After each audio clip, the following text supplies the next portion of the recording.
Good morning everyone, welcome back to our daily current affair series. तो चलिए शुरुआत करते हैं आज का लेक्चर और सबसे पहले देखते हैं कि वो कौन से टॉपिक्स है जो आपकी प्रिपरेशन के लिए इंपॉर्टेंट है, जो आज के इस लेक्चर के अंदर हम कवर करने के लिए जा रहे हैं। So this are the topics of the day. कुछ इतने टॉपिक्स के ऊपर हमें करनी है आज बातें, तो चलिए करते हैं शुरुआत। The first topic that is about Mercator projection map. That is Mercator projection map. अब क्या होता है ये Mercator projection map, उसके रिगार्डिंग कुछ करेंगे बातें। और रिसेंटली वहां पे जो अफ्रीकन यूनियन है उसने इसके सामने कुछ वहां पे चैलेंजेस लाके रखी है, तो उसके रिगार्डिंग कुछ बातें करेंगे। देन आफ्टर रिसेंटली पार्लियामेंट के अंदर जो एक अमेंडमेंट बिल आया है, that is 130th constitutional amendment bill 2025, तो उसके ऊपर कुछ बातें करनी है। India's draft climate finance taxonomy, finance के रिगार्डिंग जितने भी क्लाइमेट के रिगार्डिंग जितने भी बहुत ही बढ़िया से फाइनेंशियल प्रोजेक्ट्स है, उसको वहां पे और प्रमोट करने के लिए वाले सिस्टम हम लेके आ रहे हैं, जहां पे जो क्लाइमेट के लिए, सस्टेनेबल क्लाइमेट के लिए जो इंपॉर्टेंट प्रोजेक्ट्स है उसको वहां पे आइडेंटिफाई करने की कुछ बातें हैं, जिससे वहां पे इन्वेस्टमेंट बढ़ा जा सके। ऑपोजिशन के द्वारा रिसेंटली वहां पे मशीन रीडेबल इलेक्टोरल रोल्स की वापस एक बार डिमांड हुई है, तो उसके रिगार्डिंग बातें करेंगे और वहां पे कौन सी चीजें चैलेंजेस बन के सामने आ सकती है, सुप्रीम कोर्ट का क्या कहना है इस टाइप्स के रोल्स के ऊपर, तो वहां पे कुछ चलेगी बातें।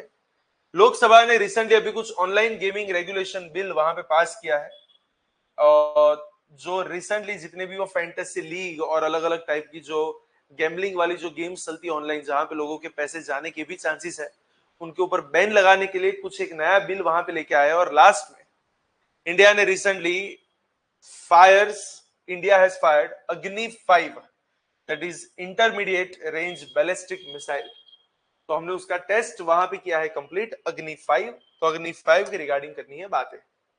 अगर सबसे पहले बात करते हैं that is about Mercator project map, तो क्या होता है ये मर्केटर प्रोजेक्शन मैप। और देखिए this is a kind of map जिसकी इमेज आपके सामने है। नॉर्मली हमारी जो अर्थ है वो राउंडर शेप में है, लेकिन अगर मैं उसको फ्लैट सरफेस में कन्वर्ट करूं तो वो कुछ ऐसा मैप वहां पे दिखता है। अब आप इस मैप को ध्यान से देखोगे ना, तो यहाँ पे एशिया का पोर्शन बहुत बड़ा सा है, USA that is north America का भी पोर्शन थोड़ा सा बड़ा सा है, लेकिन अगर आप उसके कंपेयर में देखोगे तो अफ्रीका का पोर्शन लगभग उसके जैसा ही वहां पे है, जबकि रियलिटी में अफ्रीका की जो साइज है वो नॉर्थ अमेरिका साउथ अमेरिका से कई ज्यादा है। तो इसलिए वहां पे अफ्रीकन यूनियन ने कुछ वहां पे सामने चैलेंजेस वहां पे लेके आए हैं। एक नया कैंपेन उन लोगों ने वहां पे किया है start. The African union has endorsed a global campaign to replace the Mercator projection map with one that depicts Africa's true size। उनका ऐसा बोलना है कि ये जो Mercator projection map ऑलरेडी जो चल रहा है वो अफ्रीका की रियल साइज नहीं बता रहा है, तो इसको रिप्लेस करके एक दूसरा ऐसा एक मैप बनाया जाए जो अफ्रीका की ट्रू साइज को शोकेस कर रहा हो। सो अगर हम बात करें इस मर्केटर प्रोजेक्शन मैप की, तो एक सिलेंड्रिकल मैप प्रोजेक्शन होता है जिसकी शुरुआत हुई थी 1569 में, जिसका मेन टारगेट था कि नेविगेशन के अंदर जितने भी सेलर्स वगैरह है उनको एक स्ट्रेट लाइन फॉलो करवाने में ये वहां पे हेल्प करते थे।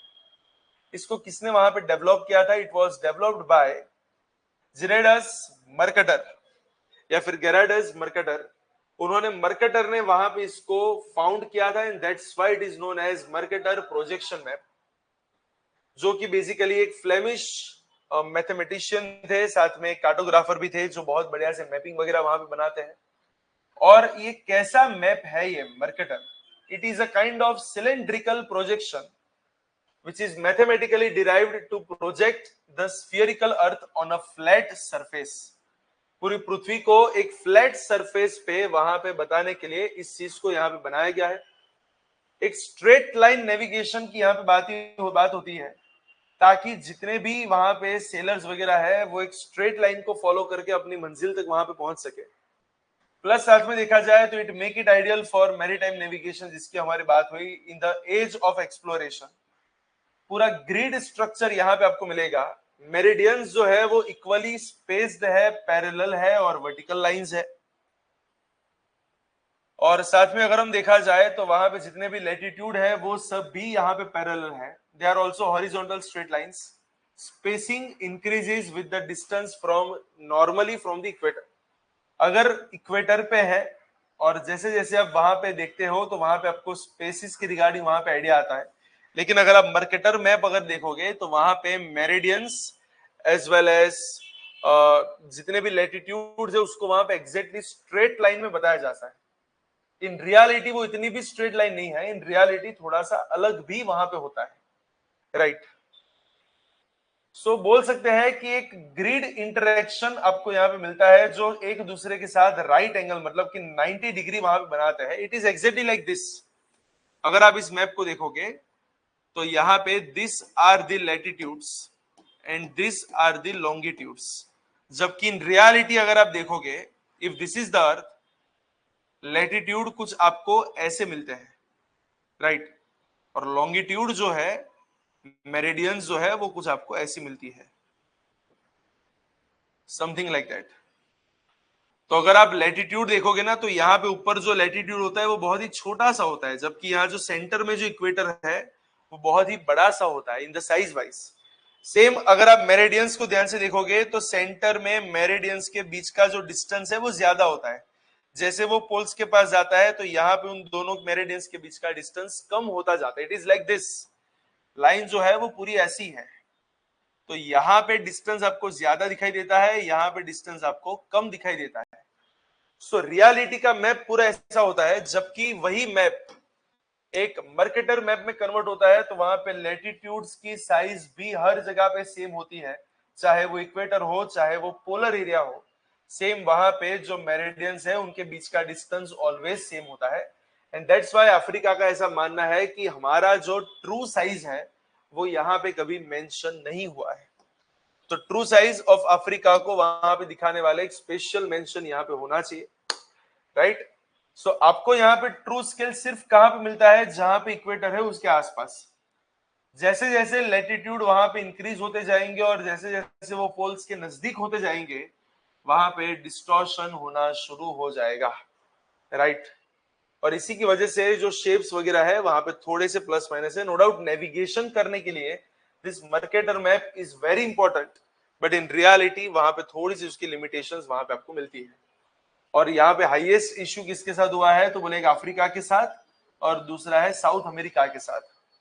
वो रियलिटी से बहुत ही वहां पे छोटे से बताया है, जबकि यूरोप है, नॉर्थ अमेरिका है, ग्रीनलैंड है, वो बहुत ही ज्यादा लार्ज बताए गए हैं। So that is the issue with the Mercator projection map. चलिए नेक्स्ट टॉपिक के ऊपर थोड़ा सा आगे बढ़ते हैं। That is about 130th constitutional amendment bill which is recently presented in the Lok Sabha, और वहां पे इसको किया गया है पास। लेकिन इस बिल पे जाने से पहले मैं आपको एक चीज बता दूं, UPSC and GPSC class 1-2 civil services के लिए पीडी गुरुकुल अहमदाबाद, गांधीनगर और वडोदरा सारी बैचेस के अंदर सारी जगह पे आपकी लिए नई बैचेस की वहां पे शुरुआत होने के लिए जा रही है।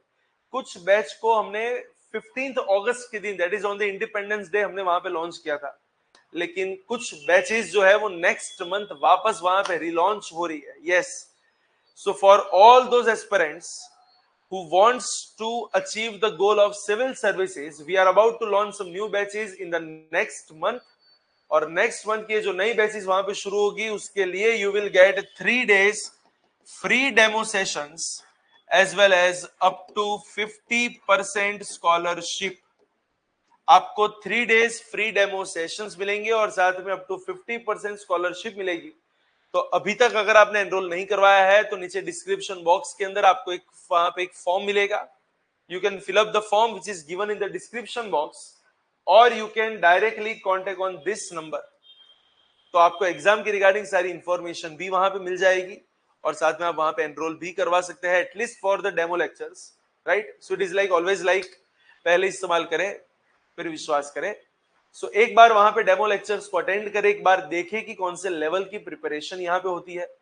We specifically focused on UPSC and GPSC class 1-2 examination only, that is the examination for the higher officials. कोई भी लोअर ऑफिशियल्स के एग्जाम की यहाँ पे प्रिपरेशन नहीं हो रही है, सिर्फ हायर ऑफिशियल की ही प्रिपरेशन हम यहाँ पे करवाते हैं। तो अभी तक अगर आपने एनरोल नहीं करवाया है तो आज ही आप वहां पे एनरोलमेंट करवाए, right, and you will get up to 50% scholarship. Don't forget that 3 days free demo sessions and up to 50% scholarship. Ahmedabad branch, Gandhinagar branch, as well as Vadodara branch. तो हर एक ब्रांच पे हम नई बैचेस को वहां पे शुरू करने के लिए जा रहे हैं। You can join this batch and you can achieve your dream about being a civil servant in India. चलिए नेक्स्ट टॉपिक के ऊपर आगे बढ़ते हैं, that is about 130th constitutional amendment bill 2025। So देखिए क्या है ये बिल। अभी रिसेंटली वहां पे लोकसभा के अंदर इस बिल को वहां पे इंट्रोड्यूस किया गया है और इसको ज्वाइंट पार्लियामेंट्री कमेटी के पास वहां पे भेजा गया है। एग्जैक्टली ये बिल है क्या, ये किसके रिगार्डिंग है? Article number 75, article number 164 and article number 239AA, in 3 articles को कुछ अमेंड करने वाला एक बिल जो यहाँ पे प्रेजेंट हुआ है। It also proposes amendments in the Government of Union Territories Act 1963 as well as Jammu and Kashmir Reorganization Act 2019। हर जगह पे चेंजेस देने की यहाँ पे कुछ बात है और इस बिल को लाने का मोटिव क्या है, क्यों ये लोग चेंज देना चाहते हैं? टू एंश्योर दैट जितने भी मिनिस्टर्स काम कर रहे हैं अपने कॉन्स्टिट्यूशनल ऑफिस के ऊपर, वो किसी भी तरह के सस्पिशन से बियॉन्ड होके काम कर सके। मतलब कि किसी भी शंका के आधार पे वो काम ना करते रहे, शंका की डर से बाहर निकल के वो वहां पे काम कर सके, उसके लिए कुछ नए चेंजेस लाने की यहाँ पे बात है। To protect the constitutional morality, good governance and the public trust, और साथ साथ to prevent the misuse of office by the ministers under custody for serious criminal charges. Main उसके फीचर क्या है? सबसे पहला फीचर, अगर कोई भी मिनिस्टर इंक्लूडिंग पीएम और सीएम, अगर कोई भी मिनिस्टर अरेस्ट होता है तो 30 कंसेक्यूटिव डेज के लिए, ध्यान रखना, if a minister is arrested and detained for 30 consecutive days for an offense which is punishable under 5 years or more, then he or she must vacate the office। अगर कोई ऐसा मिनिस्टर जो 30 consecutive दिन के लिए वहां पे डिटेन और अरेस्ट हो रहा है किसी ऐसे ऑफेंस के लिए जहां पे उसको 5 साल या उसकी ज्यादा की सजा हो सकती है, तो उनको तुरंत अपनी ऑफिस जो है उसको खाली कर देना पड़ेगा। और देखा जाए तो ये रिमूवल वहां पे कौन करेगा? The removal will be affected by president in the centre, governor in the state and lieutenant governor in the union territories based on the procedure. वहां पे प्राइम मिनिस्टर जो है वो प्रेसिडेंट को एक एडवाइस भी देगा बाय 31st डे। अगर मान के चलो प्राइम मिनिस्टर ने एडवाइस नहीं दी, फिर भी वो मिनिस्टर की जो पोस्ट है वो ऑटोमेटिकली वहां पे खाली हो जाएगी। नो डाउट यहाँ पे एक चीज के लिए कभी मना नहीं किया है, अगर मान के चलो किसी मिनिस्टर को वो कस्टडी से वो रिलीज हो जाता है तो वहां पे उसको उसकी पोस्ट जो है वो वापस भी दी जाएगी। मतलब कि अगर मान के चलो उनके खिलाफ जो आरोप लगे थे, अगर वो आरोप वहां पे गलत है तो उनको अपनी जगह पे वहां पे वापस भी लाया जा सकता है। So the provision does not bar reappointment, वो रीअपॉइंटमेंट के ऊपर कोई भी रिस्ट्रिक्शन नहीं लगा रहा है, right.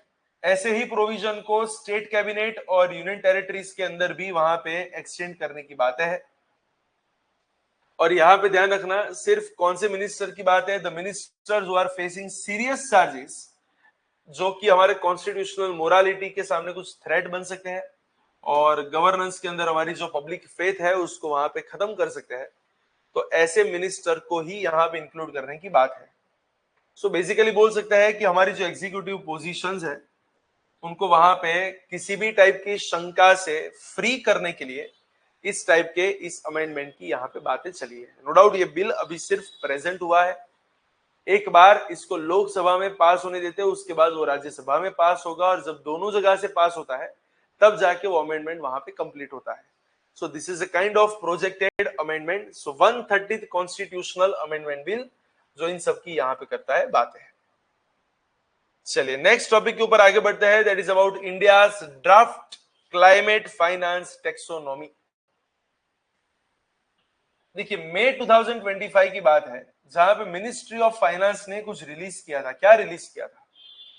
India's draft climate finance taxonomy for public consultation. उन्होंने पब्लिक कंसल्टेशन के लिए ऐसा एक ड्राफ्ट वहां पे रखा था, उसके रिगार्डिंग यहाँ पे कुछ बातें हैं। एग्जैक्टली ये है क्या? अ क्लासिफिकेशन फ्रेमवर्क जो इस बात को डिफाइन करता है that which sectors, technologies and practices qualify as a climate align investment. कौन सा सेक्टर, कौन सी टेक्नोलॉजी और कौन सी प्रैक्टिस को क्लाइमेट अलाइंड इन्वेस्टमेंट बोल सकते हैं, उस बात को क्लियर करने वाली एक क्लासिफिकेशन यहाँ पे है। And that's why it is called a living document which is designed to evolve with India's domestic priorities as well as global climate commitments. Ministry of finance ने इसको किया था वहां पे प्रिपेयर, और इसका मेन ऑब्जेक्टिव क्या था? तो बोले पब्लिक और प्राइवेट सोर्स पे से कुछ क्लाइमेट फाइनेंस हम वहां पे मोबिलाइज कर पाए, साथ में ग्रीन प्रोजेक्ट्स को ग्रीन वॉशिंग से वहां पे डिफरेंशिएट कर पाए, प्लस जितने भी इन्वेस्टर्स हैं उनको क्लैरिटी में वहां पे मिले, साथ में कुछ कॉन्फिडेंस वहां पे प्रोवाइड किया जाए। अगर इसके स्कोप की बात करें तो यहाँ पे कौन सी एक्टिविटीज, तो यहाँ पे है it covers activities contributing to mitigation, adaptation as well as transition regarding climate change. There is also a review mechanism.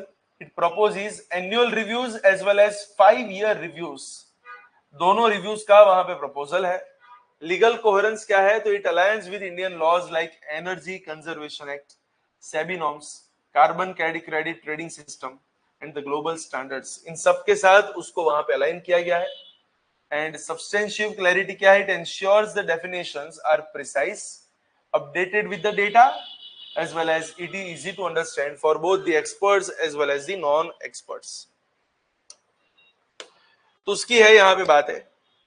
Inclusivity की अगर हम बात करेंगे तो it provide simplified compliance and staggered timelines for MSMEs, informal sectors as well as vulnerable communities, ताकि उन सबको वहां पे इंक्लूड किया जा सके। और लास्ट में वहां पे इंस्टीट्यूशनल अकाउंटेबिलिटी को भी यहाँ पे इंश्योर किया है, ताकि सबका वहां पे उत्तरदायित्व वहां पे बना रहे। ट्रांसपेरेंसी बढ़ाने की यहाँ पे कुछ बातें हैं। इससे बेसिकली होगा क्या कि जितने भी इन्वेस्टर्स है जो इंडिया की ग्रीन इकोनॉमी के अंदर वहां पे इन्वेस्ट करना चाहते हैं, उनको एक कॉन्फिडेंस वहां पे मिलेगा। It ensures predictable, transparent and science based climate finance flow. और हमारा जो नेट जीरो के टारगेट्स है और हमारे जो कॉम्प्लीमेंट्स है, इंस्ट्रूमेंट्स लाइक ग्रीन बॉन्ड्स हो गया, कार्बन क्रेडिट ट्रेडिंग वगैरह हो गया, तो उन सबको वहां पे एक टाइप का सपोर्ट भी यहाँ पे मिलेगा। And that is all about this climate finance taxonomy. In short जितने भी ऐसे सेक्टर्स है, जो भी ऐसी टेक्नोलॉजी है जो क्लाइमेटिकली बहुत ही बढ़िया सी है, जिससे हमारे क्लाइमेट के जो कमिटमेंट्स है उन सबको फुलफिल किया जा सकता है, उसको रिकॉग्नाइज करने वाली एक चीज है जिसको बोलते हैं climate finance taxonomy. Next topic that is about machine readable electoral rolls in India. देखिए ऑपोजिशन ने अभी ऐसी रिसेंट ऐसी डिमांड की है कि इलेक्शन कमीशन ऑफ इंडिया जो है वो मशीन रीडेबल इलेक्टोरल रोल्स का वहां पे यूज करे। उनका ऐसा बोलना है कि अगर सर्चेबल फॉर्मेट्स वहां पे होंगे तो जितनी भी फ्रॉड्यूलेंट या डुप्लीकेट एंट्रीज है उन सबको वहां से हटाया जा सकता है। पहले तो ये पता होना चाहिए कि इलेक्टोरल रोल क्या होता है। तो देखिए जितने भी लोग, जितने भी सिटीजन्स भारत में वोट करने के लिए एलिजिबल है, उनका एक प्रॉपर बनाया हुआ ऑफिशियल लिस्ट, सारे के सारे सिटीजन्स को शोकेस करने वाला एक लिस्ट, जिसको बोलते हैं इलेक्टोरल रोल, जो कौन बनाता है? Normally election commission of India. और यहां पे अगर हम बात करें तो इसका डायनामिक फीचर क्या है? That is it is updated regularly to include the new voters, जो ऑलरेडी डिसीज्ड है या फिर शिफ्टेड इंडिविजुअल्स है उनको वहां से हटाना, एरर्स को वहां पे कनेक्ट करना। साथ में पब्लिकली अवेलेबल होता है through the election commissioners websites in the form of PDFs split into hundreds of constituency parts. तो ये जितने भी इलेक्टोरल रोल्स है वो ऐसा है नहीं कि कहीं पे उसको सीक्रेट रखा जाता है, वो पब्लिकली वहां पे ओपन होता है। तो ये जो नया कंसेप्ट लेके आ रहे हैं that is about machine readable electoral rolls, उनका मतलब है क्या?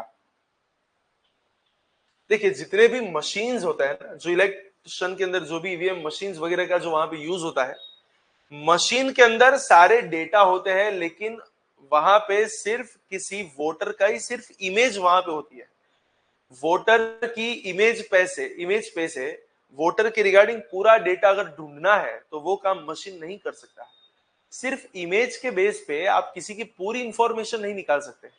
तो यहां पे ऑपोजिशन का ऐसा बोलना है कि कुछ ऐसे रूल्स होने चाहिए that provided in text searchable format, जो एक ऐसे फॉर्मेट में वहां पे लिखे हो जिसको आसानी से सर्च किया जा सके, ताकि जो भी कंप्यूटर्स जो भी मशीन्स का वहां पे यूज होता है वो फटाफट फटाफट फटाफट वोटर की सारी जो भी उसका डेटा है उन सबको क्विकली वहां से निकाल दे। तो जैसे कोई वोटर वहां पे वोट करने के लिए आता है, जो मशीन है उसका पूरा डेटा एक साथ फटाफट फटाफट वहां से निकाल सकता है। ऐसी एक मशीन की यहाँ पे मशीन रीडेबल इलेक्टोरल रोल्स की यहाँ पे बातें हैं। एज ऑफ नाउ जो मैकेनिज्म चलता है वो है पूरा इमेज वाला मैकेनिज्म, और अगर इमेज मैकेनिज्म है तो इसे डिजिटली सर्च नहीं किया जा सकता। अगर आपको उसकी स्क्रूटिनी करवानी है तो मैन्युअली ह्यूमन के द्वारा ही होती है, लेकिन अगर टेक्स्ट पीडीएफ या फिर वो सर्च वाले फॉर्मेट में है तो कंप्यूटर उसको आसानी से मैच करके डुप्लीकेट डिटेक्शन भी वहां पे कर सकता है और लार्ज स्केल वेरिफिकेशन वहां पे हो सकता है, राइट। और यहां पे देखा जाए तो प्रॉब्लम क्या हो रहा है, अब इलेक्शन कमीशन ने ऐसा कोई भी मशीन देने से मना कर दिया, उसका रीजन क्या है? इलेक्शन कमीशन का बोलना है कि भैया लोगों के नेम और एड्रेस अगर हम इस तरीके से वहां पे डालते हैं तो उस डेटा की प्राइवेसी का इश्यू आ जाता है, उसके मिसयूज होने के चांस वहां पे हो सकता है। साथ में 2018 में सुप्रीम कोर्ट ने केस के अंदर वहां पे क्लियर बोला था कि भैया आप इलेक्शन कमीशन को टेक्स्ट बेस्ड रोल्स को प्रोवाइड करने के लिए कंपेल नहीं कर सकते, राइट। सो सुप्रीम कोर्ट ने कंपेल मतलब कि प्रज्ञा जिसको अपने बोलते हैं फोर्स, आप नहीं कर सकते ये ऐसी किसी भी चीज के लिए, तो सुप्रीम कोर्ट ने भी इस बात को वहां पे मना कर दिया है। इंटरनल इलेक्शन कमीशन का जो ऑर्डर है 2018 वहां पे लिखा हुआ है it directed the states to upload only image PDF to protect voters identity. वहां पे मना किया है कि किसी का भी डेटा शोकेस नहीं होना चाहिए, it is a matter of privacy, वहां पे सिर्फ इमेज ही शोकेस होनी चाहिए, राइट। सो देखा जाए तो ऑपोजिशन की एक ऐसी डिमांड है कि ऐसा एक मशीन रीडेबल इलेक्टोरल रोल्स होना चाहिए, जबकि इलेक्शन कमीशन ऑफ इंडिया ने इसको वहां पे मना कर दिया है। रिसेंटली लोकसभा के अंदर एक नया बिल वहां पे हुआ है पास, जिसका नाम है ऑनलाइन गेमिंग रेगुलेशन बिल 2025।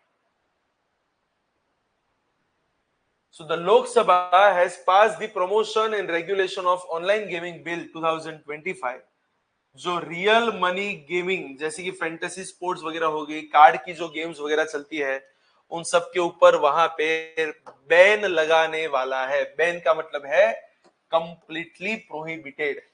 उनका ऐसा बोलना है कि because of this kind of gaming financial loss तो होते ही है, लेकिन साथ में साइकोलॉजिकल और सोशल हार्म्स भी होते हैं, क्योंकि जितने भी प्लेटफॉर्म्स है they are addictive in nature, और इसलिए इसके ऊपर बैन लगाना बहुत जरूरी हो चुका है। सो यहाँ पे जितनी भी ऑनलाइन रियल मनी वाली गेम्स है उन सबको प्रोहिबिट करने वाला एक बिल यहाँ पे लेके आया है।